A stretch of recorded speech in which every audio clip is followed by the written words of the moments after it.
Hello, good morning class. कैसे हैं आप सभी लोग? आशा करती हूँ आप सभी लोग अच्छे होंगे। ठीक है, my name is Bina Joshi. I am from Navjyoti Global School Mona. ठीक है, तो हम आज की क्लास शुरू करते हैं। किससे? रिम झिम से। ठीक है, कक्षा 5 से। ठीक है बच्चों, हम इसमें पढ़ेंगे, क्या पढ़ेंगे? राख की रस्सी। ठीक है, जो एक कहानी है। ठीक है बच्चों, ये क्या है? एक कहानी है। देख रहे हैं ना आप सभी लोग, एक कहानी है। ओके, इसमें एक किन के बारे में दे रखा है? तो यहाँ एक तिब्बत के बारे में दे रखा है। तिब्बत में कोई मंत्री जी होते हैं। अभी आपको मैं इस कहानी को एक्सप्लेन करूँगी। ठीक है, आप लोग बताएंगे कि तिब्बत को क्या कहा जाता है? तिब्बत को दुनिया की छत कहा जाता है। ठीक है, तो हम आगे पढ़ते हैं। लोनपो गार तिब्बत के 32वें राजा स्वर्गसेन गोपी के मंत्री थे। 32वें मतलब 32। लोनपो गार जो थे वो तिब्बत एक स्थान है, जगह है। जैसे इंडिया है, इंडिया के बगल में नेपाल है, नेपाल के बगल में तिब्बत है। ठीक है, ये वहाँ के 32 राजा स्वर्गसेन के मंत्री थे। मंत्री क्या होते हैं? मंत्री जो सलाह देते हैं। ठीक है, वे अपनी चालाकी और हाजिरी जवाबी के लिए दूर दूर तक मशहूर थे। ठीक है, मशहूर मतलब प्रसिद्ध थे। और यहाँ पे शब्द आया है हाजिर जवाही, किसी बात का उत्तर तुरंत सोच लेने की क्षमता। ठीक है, ऐसे वो मंत्री थे। कोई उनके सामने टिकता नहीं था। ठीक है, टिकना मतलब हार जाना। हाँ, टिक ना पाना। उनके सामने कोई नहीं टिक पाता था। चैन से जिंदगी चल रही थी, उनकी जिंदगी जो शांतिपूर्वक चल रही थी। मगर जब से उनका बेटा बड़ा हुआ था, उनके लिए चिंता का विषय बना हुआ था। उनका बेटा जैसे जैसे बड़ा हुआ, उनके लिए क्या हुआ? चिंता का विषय बना हुआ था। अब क्यों, क्या विषय बना हुआ था चिंता का? ये जानते हैं। कारण यह था, वह बहुत भोला था। भोला क्या होता है? मासूम, सीधा साधा। ठीक है, था वह बहुत भोला भाला था। होशियारी से उसे छूकर भी नहीं ली गई थी। ठीक है, क्योंकि होशियारी चालाकी उसमें बुद्धिमानी बिल्कुल भी नहीं थी। लोनपो गार ने सोचा, क्या सोचा उन्होंने? मेरा बेटा बहुत सीधा साधा है, भोला भाला है, मेरे बाद इसका काम कैसे चलेगा? कब? जब मैं चले जाऊंगा, जब मेरी डेथ हो जाएगी, तो मेरी बात, इसका काम कैसे चलेगा? ये कैसे खाएगा? ठीक है, फिर क्या हुआ? एक दिन लोनपो गार ने अपने बेटे को 100 भीड़ देते हुए कहा। एक दिन जो लोनपो गार थे, उन्होंने अपने बेटे को 100 मीन्स 100 भेड़ें सीप, ठीक है, देते हुए कहा। क्या कहा? तुम इन्हें लेकर शहर जाओ। क्या कहा उन्होंने? तुम इनको लेकर कहाँ जाओ? शहर जाओ। मगर इन्हें मारना या बेचना नहीं। इनको आपको मारना भी नहीं है और बेचना भी नहीं है। इन्हें वापस लाना 100 जौ के बोरों के साथ। ठीक है, जौ क्या होता है? जौ एक प्रकार का अनाज होता है। कैसा अनाज? गेहूं के समान इसकी रोटियां बनती हैं। ठीक है, वरना मैं तुम्हें घर में नहीं घुसने दूंगा। उन्होंने उसे वार्निंग दी कि तुम यहाँ से जाओ और भेड़ों को ले जाओ, और भेड़ों को न मारना न बेचना। ठीक है, और क्या लाना? उनमें 100 जौ की बोरी। ठीक है, घुसने इसके बाद उन्होंने बेटे को शहर की तरफ रवाना किया। उन्होंने फिर अपने बेटे को सिटी की ओर भेज दिया। फिर आगे क्या होता है? लोनपो गार का बेटा शहर पहुंच गया। उनका बेटा कहाँ पहुंच गया? सिटी में पहुंच गया। मगर इतने बोरे जौ खरीदने के लिए उसके पास रुपए ही कहाँ थे? उन्होंने जब उसको भेजा तो उसके लिए उनके पास रुपए नहीं थे। वह इस समस्या पर सोचने विचारने के लिए सड़क किनारे बैठ गया। ठीक हो गया, वो चिंता करने लगा, मगर कोई हल नहीं निकला। हल मतलब समस्या का समाधान नहीं निकला। समझ में नहीं आ रहा था। वह बहुत दुखी था, वह बहुत परेशान था। तभी एक लड़की उसके सामने आ खड़ी हुई। तब इतने में एक लड़की आ जाती है। वह क्या बोलती है? क्या बात है, तुम इतने दुखी क्यों? लोनपो गार के बेटे ने अपना हाल कह सुनाया। तो लोनपो गार का जो बेटा होता है, वह अपनी हाल समस्या को बताता है, अपनी दशा सुनाता है। ठीक है, इतने में कहा, दुखी होने की कोई बात नहीं है। इतने में वो लड़की क्या बोलती है कि दुखी होने की कोई बात नहीं है, मैं इसका हल निकाल देती हूँ। इतना कहकर लड़की ने भेड़ों के, क्या करती है लड़की? भेड़ों के बाल उतारे। लड़की ने क्या किया, भेड़ों के बाल उतारे और बाजार में बेच दिया। ठीक है, क्योंकि आप सभी को पता है जो भेड़ के बाल होते हैं उनसे क्या बनते हैं, स्वेटर वगैरह बनती है ना, गर्म कपड़े बनते हैं। तो उसने चालाकी से, दिमाग से उनको बेच दिया। फिर जो रुपए मिले, ठीक है, उनसे जौ के 100 बोरे खरीद कर उसे घर वापस भेज दिया और उस लड़के को दिए और उसको वापस भेज दिया।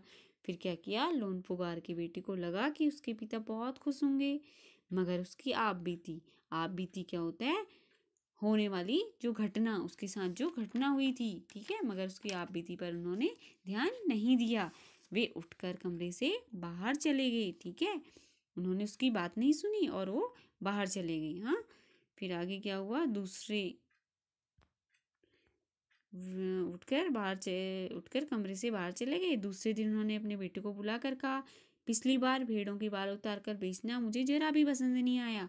उन्हें क्यों पसंद नहीं आया होगा, क्योंकि वो उसमें उनके लड़के की बुद्धि का काम नहीं था, वह उसे एक लड़की ने हेल्प किया था। अब तुम दोबारा उन्हीं भेड़ों को लेकर जाओ। फिर से वो क्या कहते हैं, ताकि होशियार बन जाए, तुम दोबारा से उन्हीं भेड़ों को लेकर जाओ, उनके साथ जौ के 100 बोरे लेकर ही लौटना। ठीक है, फिर से उसे दोबारा भेज देते हैं। एक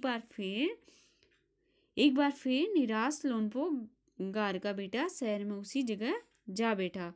न जाने क्यों उसे यकीन था कि उस लड़की उसकी मदद के लिए जरूर आएगी। फिर क्या होता है कि जब वो फिर निराश होकर लोनपो गार का बेटा शहर में ही चले गया और वह उसी जगह बैठता है, उसे विश्वास होता है कि जो लड़की पहले मदद के लिए आई थी वो दोबारा से आएगी।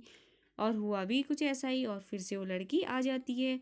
वह क्या करती है, अपनी मुश्किल उसे वो सुनाता है, अपनी क्या परेशानी बताता है। अब तो बिना जौ की 100 बोरों के मेरे पिता मुझे घर में नहीं घुसने देंगे, और बोलता है कि अब क्या करूँगा कि मेरे पिता तो घुसने नहीं देंगे। लड़की सोचकर बोलती है, एक तरीका है, क्या एक उपाय है। उसने भेड़ों के सींग काट लिए। ठीक है, सींग काट लिए और उन्हें बेचकर जो रुपए मिले उनसे 100 के बोरे खरीदे, क्योंकि जो भेड़ की सींग होते हैं उनसे टूल्स बनते हैं, औजार बनते हैं। हाँ, बोरे लोनपो गार के बेटे को सौंपकर लड़की ने उसे घर भेज दिया। अब फिर क्या होता है आगे, भेड़ और जौ के बोरे पिता के हवाले करते हुए लोनपो गार का बेटा खुश था। उसने विजयी भाव से सारी कहानी कह सुनाई। सुनकर लोनपो गार बोले, उस लड़की से कहो कि हम 9 हाथ लंबी राख की रस्सी बना कर दें। अब उसके पिता कहते हैं, अगर ये लड़की चालाक समझदार है तो हमें 9 हाथ लंबी यानी कि जैसे हमारा एक हाथ होता है, इसको 9 बार, ठीक है, 9th बार काउंट करेंगे। उनके बेटे ने लड़की के पास जाकर पिता का संदेश दोहराया। फिर लड़की दोबारा से रिपीट करते हो। फिर बोलते हैं, लड़की ने एक शर्त रखी, ठीक है, मैं रस्सी बना तो दूंगी, मगर तुम्हारे पिता को वह गले में पहननी होगी। ठीक है, लोनपो गार ने सोचा ऐसी रस्सी बनाना ही असंभव है, इसलिए लड़की की शर्त मंजूर कर ली। अगले दिन लड़की ने 9 हाथ लंबी रस्सी बनाई, उसे पत्थर के सिल पर रखा। ठीक है, अब क्या करती है आगे, और जला दिया। रस्सी जल गई, मगर रस्सी के आकार की राख बच गई। वो क्या करती है कि जो रस्सी होती है उसे लंबा कर देती है और उसको जला देती है, उसी के अनुसार एक राख बन जाती है। वह सिल के समेत लोनपो गार के पास ले गई और उसे पहनने के लिए कहा। लोनपो गार रस्सी देखकर चकित रह गई। वे जानते थे कि राख की रस्सी को गले में पहनना तो दूर, उठाना भी मुश्किल है, हाथ लगाते ही वह टूट जाएगी। लड़की की समझदारी के सामने उनकी अपनी चालाकी धरी की धरी रहेगी, मतलब उनकी चालाकी कुछ काम नहीं आई। बिना वक्त गवाए लोनपो गार ने अपने बेटे की शादी का प्रस्ताव लड़की के सामने रख दिया। फिर उन्होंने अपने लड़के की बेटे की शादी का प्रस्ताव लड़की के लिए रखा और फिर धूमधाम से उन दोनों की शादी हो गई। ठीक है बच्चों, आप लोगों को समझ में आ गया होगा। अब हम इसके करेंगे क्वेश्चन आंसर। ठीक है, तिब्बत के मंत्री क्या है, तिब्बत के मंत्री अपने बेटे के भोलेपन से चिंतित रहते थे। ठीक है, तुम्हारे विचार से वे किन किन बातों के बारे में सोचकर परेशान होते थे। वे इन बातों को लेकर परेशान रहते होंगे। नंबर 1, कहीं उनके बेटे को कोई मूर्ख बना के घर संपत्ति ना ले। नंबर 2, न जाने उनका बेटा पैसे कैसे कमाएगा और जीवन कैसे चलाएगा। नंबर 3, कहीं उनके बेटे का भोलेपन देखकर उसकी जिंदगी खराब ना कर दें। ठीक है बच्चों, अब नेक्स्ट क्वेश्चन है ख। ठीक है, तुम तिब्बत के मंत्री की जगह होते तो क्या उपाय करती। हाँ, अब इसका आंसर है, मैं तिब्बत के मंत्री की जगह होती तो उसे दुनियादारी समझाती, अलग अलग किस्से सुनाती, लोगों की पहचान करना सिखाती, सवाल जवाब करती। ठीक है, अब शहर की तरफ नेक्स्ट क्वेश्चन है, मंत्री ने अपने बेटे को शहर की तरफ रवाना क्यों किया? क्यों किया होगा?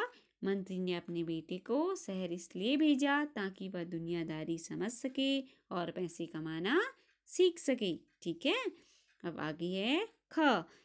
उसने अपने बेटे को भेड़ों के साथ शहर क्यों भेजा?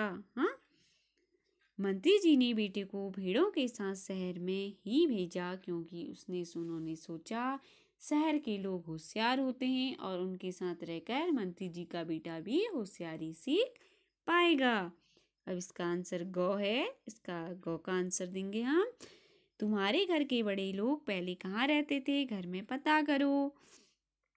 ठीक है, इसका आंसर है मेरे घर के बड़े लोग यानी दादाजी और दादी जी पहले अपने गांव में रहते थे।